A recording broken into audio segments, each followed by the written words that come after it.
Hey, welcome to the Coffee Break Podcast. Normally, I'm sitting here and a guest is sitting there. Well, we had some technical difficulties this morning with the video portion of our podcast, but the conversation was great. So we wanted to make sure that we shared the conversation with you.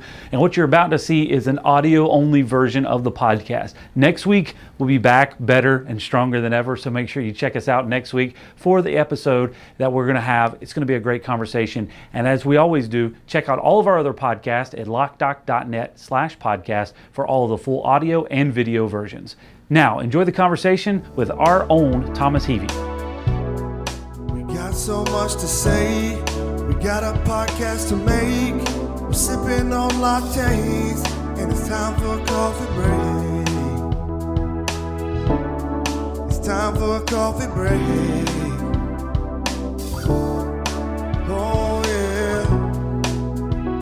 All right, welcome back. Thank you very much again for joining us. Thomas, thanks for taking time out of your busy schedule to be with us. Absolutely. I know you just got back from a big trip.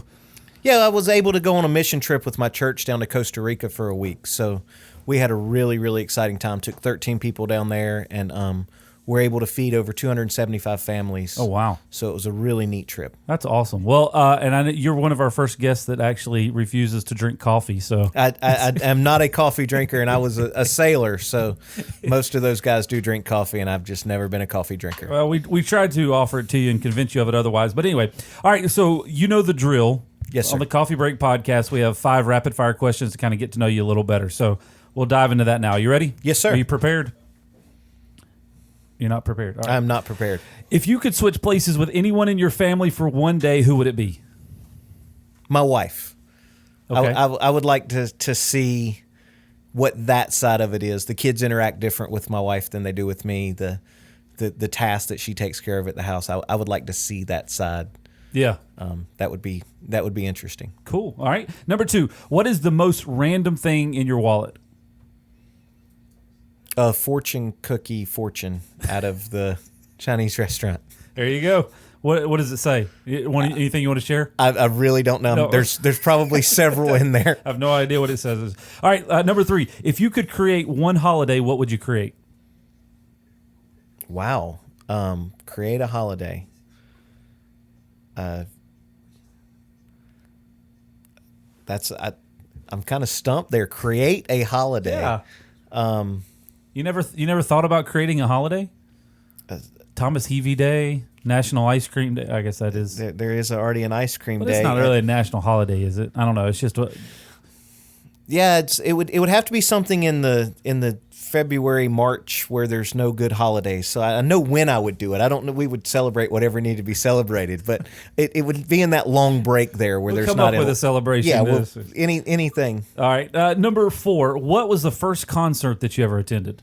I attended a Heart concert, and it was at Carowinds Palladium, and I slept through it because I was about 6 years old and had played at Carowinds all day. So One of those went on at 9 p.m. and everybody's Yes. toast. All right, and then last question on the rapid fire. What totally rad expression did you overuse in high school? what totally rad expression did I overuse? Dude. Dude? It was dude. Everything was dude. All the time. All the time. All right. Hey, you passed. Okay. Final score, 643. Ooh, Lucas got like 700. So Well, yeah. I didn't want to bring it up, but I didn't have a up. name for my holiday, so I'll... That is true. Negative points there. So I want to jump into a conversation I kind of set up at the very beginning of this. I think this is something I'm on a lot of group calls. I chat with a lot of people in our industry, and the biggest question that everybody says, or the biggest conversation that everybody brings up, is it's hard to find good trained people to bring into your organization. And so, we've had this conversation over and over and over again, and we made an intentional effort a long time ago that we wanted to try to scale our business at a rapid pace. And one of the inhibitors to that is having good training, because you have to have good training to bring people on. So that brings us up to the conversation today. The question that you get all the time is, how do you find good trained people? Our answer to that is we don't. We find people that we feel like are trainable. Yep. I think that what we do in our industry, there's a lot of nuances, and there is huge value in having 35 years of experience in this industry. But there's not a whole lot of guys looking for a job that have 35 years of experience in this industry. Yeah. So what we really look for is people that are teachable and that have the positive attitude that fits into our culture, and we can put them through a training program and build the confidence in our industry, and at that point they've been able to flourish. Yeah. So to reference a couple of other podcasts that we've done, you could go back several episodes and find one, hiring for culture and training to fit within that. That was a conversation that we had with Lars Johnston. A couple of weeks ago, we sat down over video and chatted with Guy Robinson, who runs a training program with Asa Abloy. And he talked a lot about the training process. So it's something that we talk about regularly, and it's the philosophy that we try to live by. Is we hire people that fit our culture, train them to do the job. So one of the tasks that we've had, is how do we train people consistently? Is been always the question. So I'm trying to think back. I mean, this has been coming up to a year now. We're probably about 10 months in. You moved into a training director's position. And what was the directive that you were given when you were first moved in that position? That we had 3 new hires starting in about 3 weeks. So that was, and I needed a training program built before that got done. And that was a fun challenge. And it worked out great because it had to be done. There was nothing you could put off and say, well, I want to look at this later. Yeah. All the small things needed to be looked at in the beginning. And I think the best conversation I had was actually with Chris. And my struggle was, where do we start? Mm-hmm. I knew all the information that needed to happen, but where did it start? What is the basis? And we took our industry, we took what we do, and we got all the way down to a lock and a cylinder. Yep. And a key and a cylinder was where we started. This is a key, this is a cylinder, which is very, very basic. Yep. But we went from that and we continued to build off of that almost in a pyramid by getting very, very strong around a key and a cylinder, to then understanding master keying, to then understanding what kind of locks and lock bodies that it goes into, and when we built off of that. And that has not changed as far as the fundamentals from the very beginning. A lot of the philosophies, a lot of the ways we've tried to train it have changed, but the fact that we start there and that's where we build our base from has not changed at all. So a takeaway that I'm hearing you say is, if you're looking to develop a training program in any industry, I mean, we're talking ours kind of specifically, but in any industry you're looking to develop a training program, it's think backwards, kind of reverse engineer. What are the basics and fundamentals that we need to have to get started, and then build from there? Because if you think about it, like you said, in terms of everything that is done in our industry, it's so broad. There's so many different things to teach on that you could write a training curriculum that's, thousands of pages, and you put somebody through a training program for 2 years. Oh, absolutely. And you still wouldn't know everything. And they wouldn't know. And one of the things I joke with the new hire classes about is, I tell them in the beginning, I say, I'm going to teach you absolutely everything there is to know in the locksmith industry. I'm going to teach you everything that you could ever possibly want to know, and you'll be in training for the next 34 years. Yeah.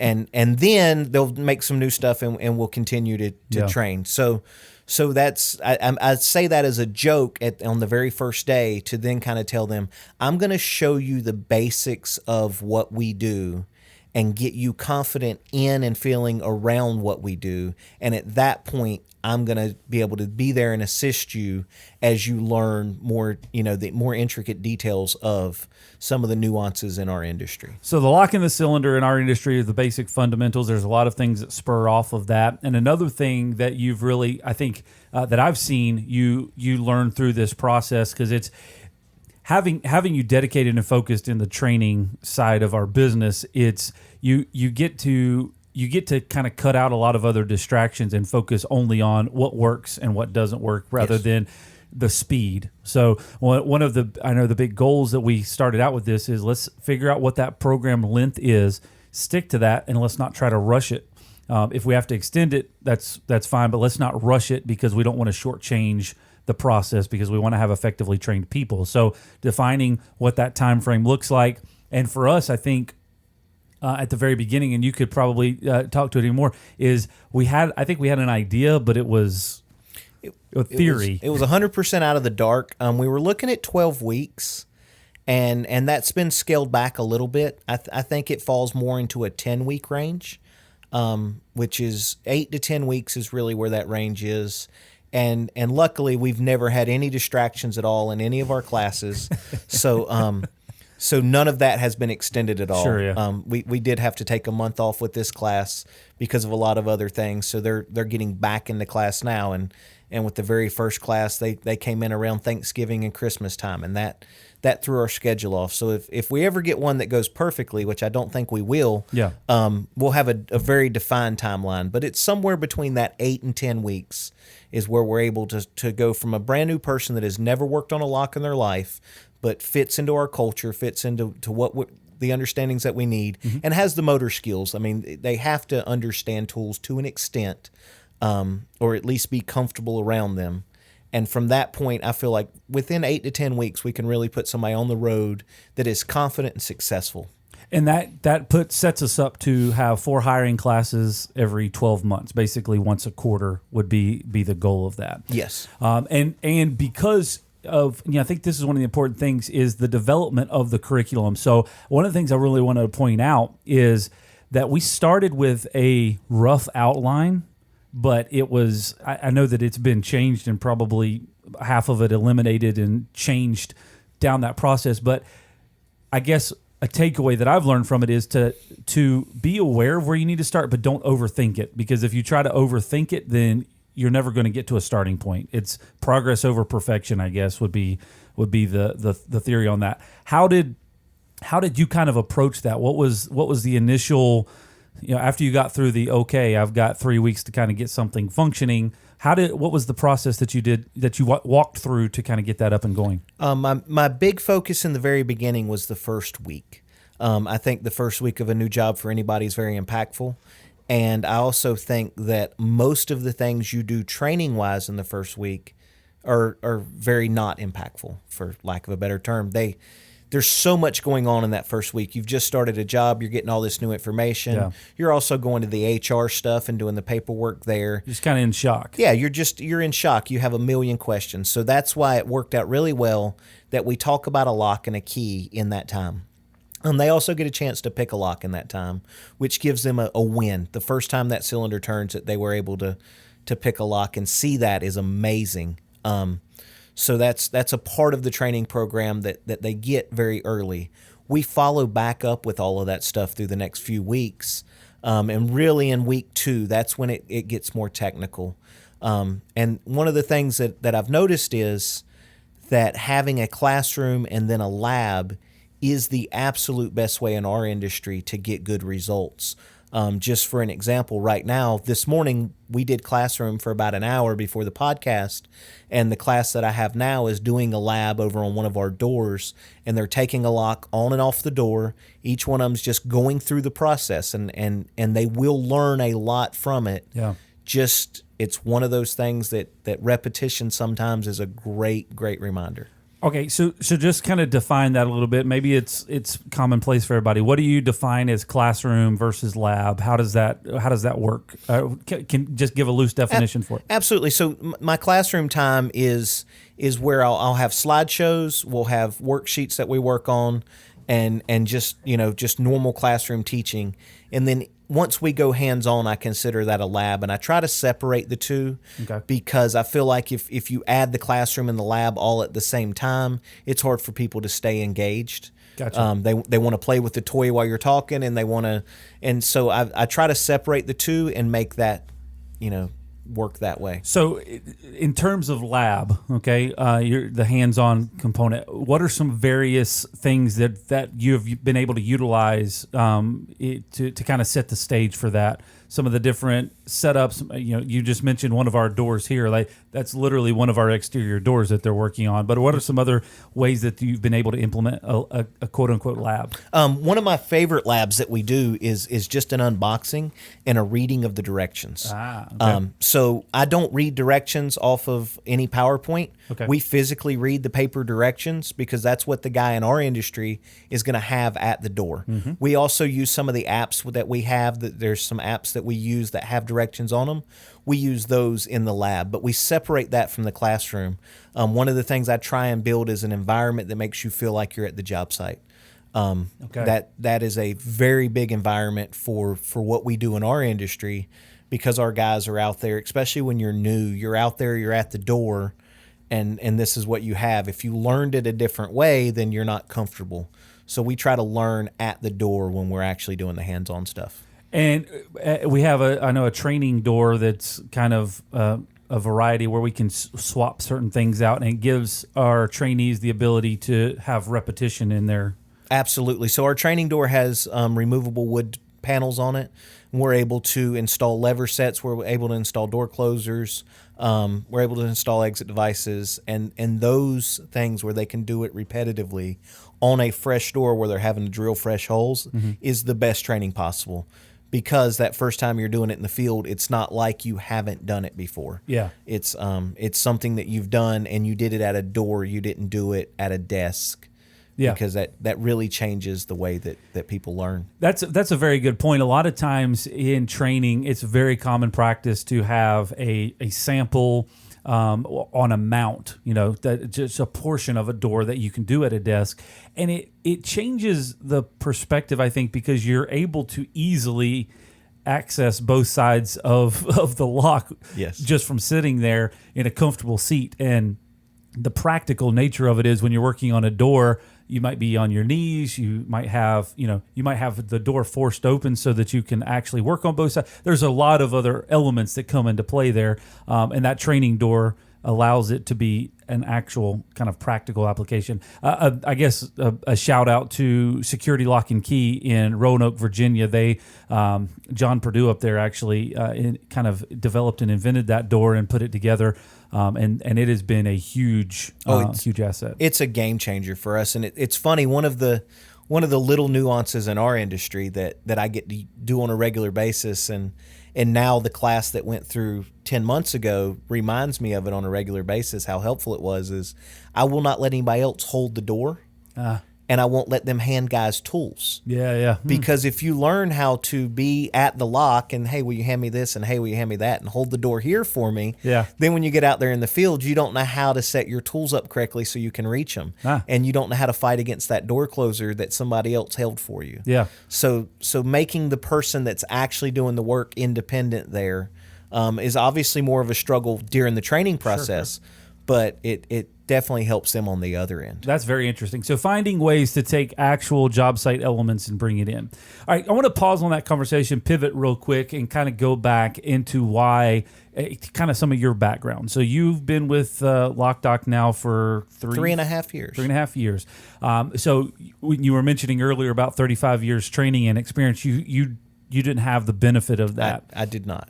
But one of the things that was very interesting in the process, and one of the kind of fundamental theories that we've been working off of, is that you need to have some experience, but it's almost equally or more important having the ability to teach, having the ability to communicate an idea to people rather than just have all the knowledge in your head and not be able to communicate it out to anybody. So we really were trying to focus on the teaching side, and the experience and the curriculum side will build upon that. So what experiences did you have that brought you into understanding how to teach and communicate ideas and procedures and so forth? When I was in my early 20s, I worked for a restaurant and opened some stores with them.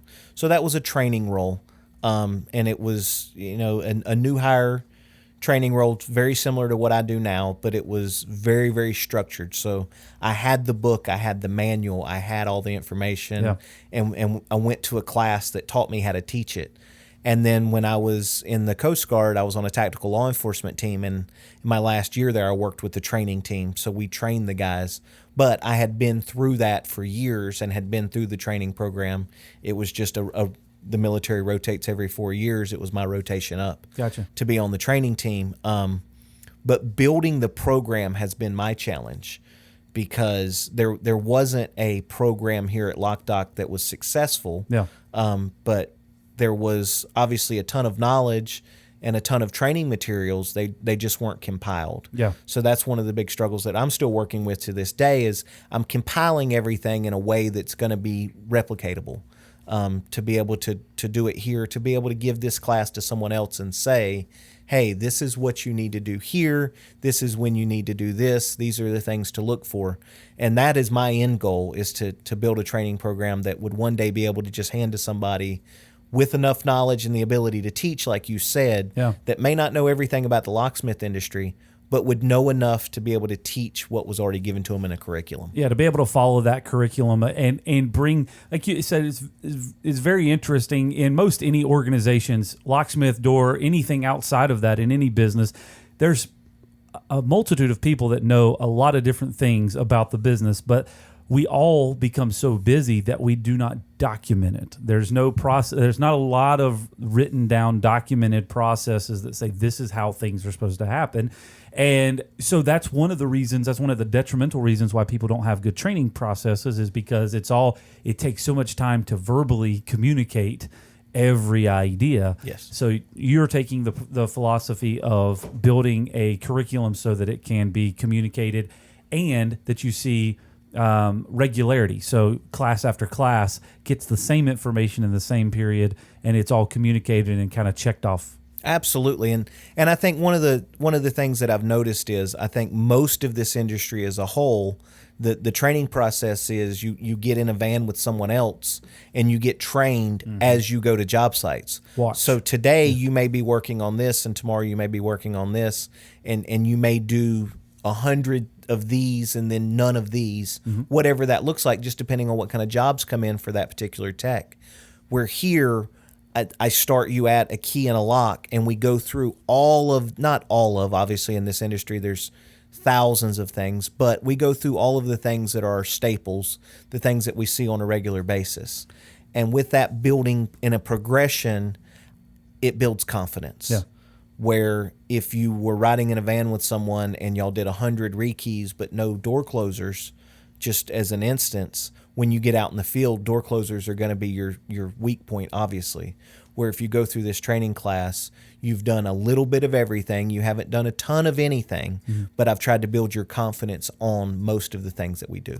So a couple of weeks ago when we had Guy Robinson on the podcast, one of the things that he talked about, one of the theories that he works off of is the counterfeit money philosophy, where when people are trained to recognize counterfeit money, they never touch counterfeit money. They only touch real money. They only handle and look at real money, so that when something is not right, they can quickly identify it. So the question that I had for you is, what are some ways that you're able to implement that kind of philosophy and training with our team members? Because you can't, it's hard to train on troubleshooting. It's hard to train on knowing what you don't know type thing.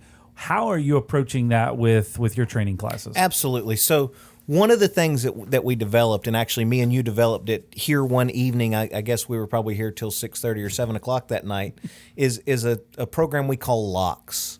And Locks is basically a way to walk through at the opening and kind of just inspect all of the components of a door. So you check to see if the door latches, to see if it opens, to see if it closes, to see if the keys work, and then to check the structure around it. And what I try to do is implement that in every opening that these guys go to where they're looking at it before they ever diagnose a problem. They're looking at the entire opening. Yeah. Then they'll fix whatever the problem is, whether the problem is what the customer said or whether the problem is something completely different. And then at the end, they look at that entire opening again. And that has been very successful. I think that tunnel vision in this industry and all industries is a huge problem with troubleshooting. Well, my door won't close. Well, it ends up being that your door closes absolutely fine. Your door won't close because there's a rock in the bottom of your door. Yeah. But people keep working on the closer, trying to get it to close past the rock. So that's just noticing things like that and getting people to think outside the box and look at the entire opening has really been the philosophy. So with that said, I wanted to kind of take a side note on that and recognize that because you were able to step away from the day-to-day and be able to start working through the curriculum and then observe how people are working in the field, you were able to kind of recognize what are some consistent I'll say fail points. I use that word very lightly, but some consistent issues that we're having in troubleshooting. So everybody troubleshoots different, and like you just said, sometimes it's easy to get tunnel vision and think it's this problem.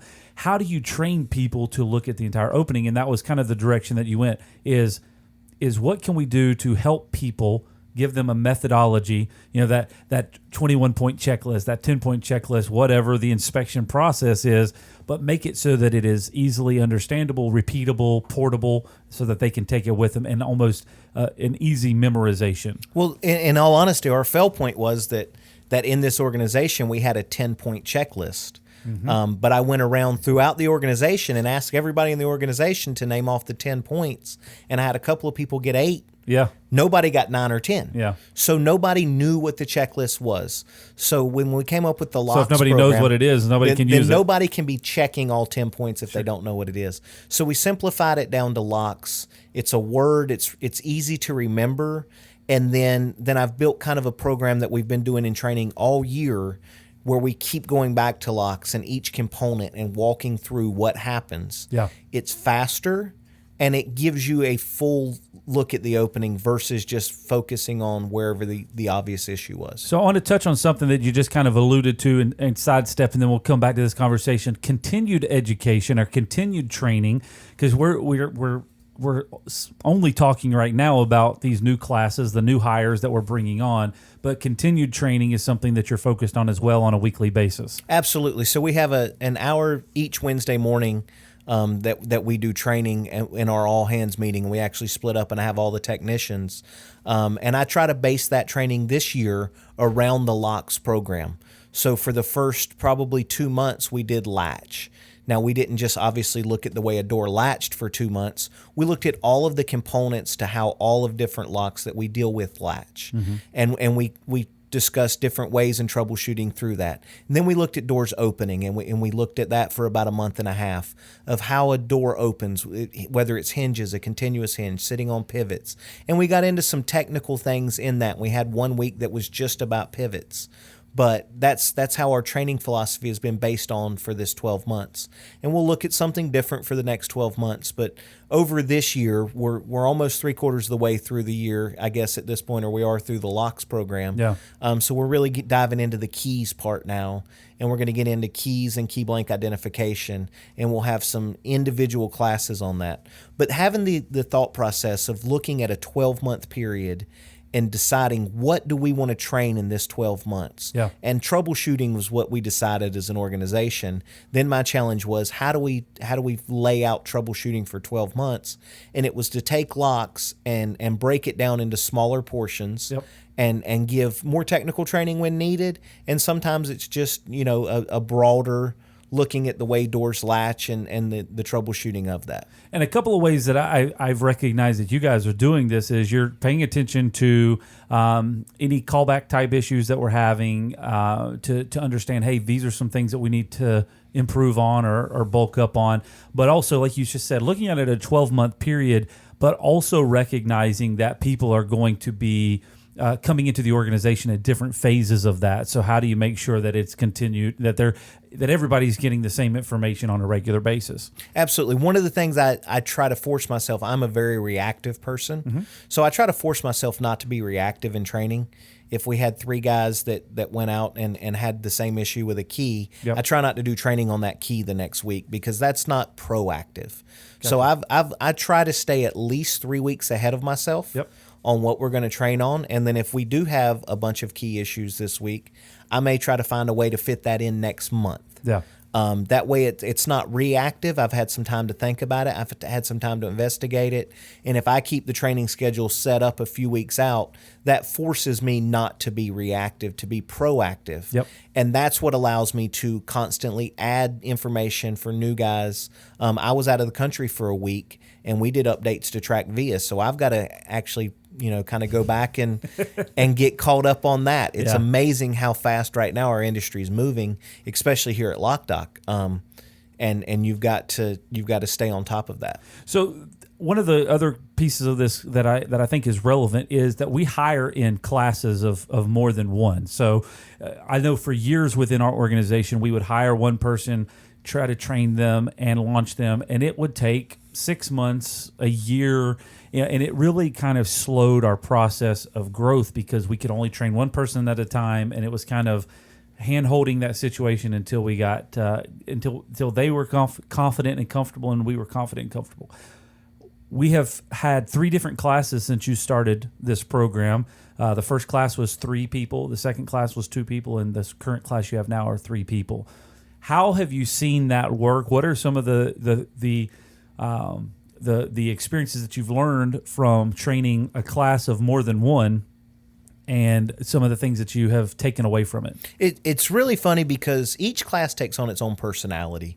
And that personality is driven by all the people in the class. That first class was a very joking, very, very, very attentive class, but they like to joke and have a really, really good time during the training process. Where the second class gathered up the information a whole lot faster than the first class, but they were very quiet. There was not a lot of jokes. There was it was very, very business. So you have to kind of adapt to what that personality is. And then building trust. I mean, one of the hardest parts for me is these guys obviously came here for a reason, but then they're introduced to me, and for the next 8 weeks, they see me every single day. I have to build a trust with them, which is one of our core values. And I have to be very intentional about that in the first couple of weeks, because the faster I build trust with them, the faster they learn from me in a better way. So it's also interesting because we've seen some success with this, and one of the downfalls of the former method that we were using for training was it was lengthy, and it was frustrating from the trainees' perspective because they lacked confidence in a lot of areas, and they had to struggle through some things. And so one of the kind of goals that I've seen with this is that you're trying to build confidence early in the process and give them the resources to be able to get out of those situations easily. Because in our industry, I'm sure like in many others, especially in the service industry, you never know what you're walking into, and it's hard to prepare 100% before you walk into it unless it has been solely scoped out, and even then there's a variable of percentage. So giving the confidence and then giving tools and resources to be able to work through it rather than just to kind of shut down and feel deserted or alone in the process. I think that fall right back to what I had just said, the trust. I go back to the first class, and once they hit the road and they were out in vans on their own, my phone rang 24/7, which was what was to be expected. But they would only call me. Yeah. They didn't trust. They hadn't built that trust with the team. They had a project supervisor that they just didn't call. It was me. They had been with me for 8 weeks, and they would only call me. So one of the things that I've tried to do now is in the training process, I have them start building that trust. And they'll have questions that I obviously have the answers to, and I'll say, I want you to call so-and-so and let them explain this to you. And I try to kind of spread that a little bit, because the more knowledge that they have, the better off they're going to be. Gotcha. Cool. Well, I tell you what, this has been a very informative conversation. I've had a couple of takeaways from it. One is to make sure that you understand what the end goal is that you're trying to accomplish. Try to set something up that is repeatable, something that can be shareable, something that's scalable, and then hire for people that you can train and teach. Make sure that their attitudes are positive and that you're bringing the right people into your organization, and then continue to document. Focus on documenting the things that you want to make important and relevant so that they can be applied. Absolutely. I think documenting the timeline, documenting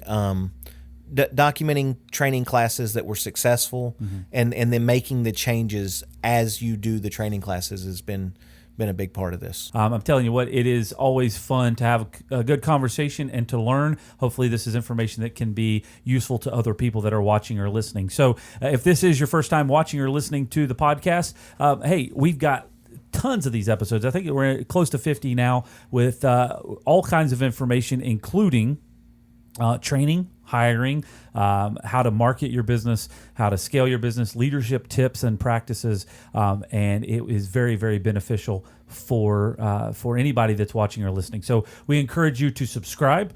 so that you get the latest episode every Tuesday. Whatever platform that you're on, if it's Facebook, YouTube, if you're watching, then we have this broadcast every Tuesday morning at 9 a.m., and then the audio version of this is released shortly thereafter. You can find out all the information on that at Loc-Doc.net/podcast. Thank you very much for joining us today, and we'll see you next time here on the Coffee Break Podcast. To learn more about the topics discussed today and to connect with us online to hear all of the episodes available, visit Loc-Doc.net/podcast. We got so much to say. We got a podcast to make. We're sipping on lattes, and it's time for a coffee break. It's time for a coffee break. Oh, yeah. The Coffee Break Podcast is brought to you by Loc-Doc Security. We'd love to connect with you online on Facebook, Instagram, Twitter, YouTube, and LinkedIn. Just search LOCDOCINC.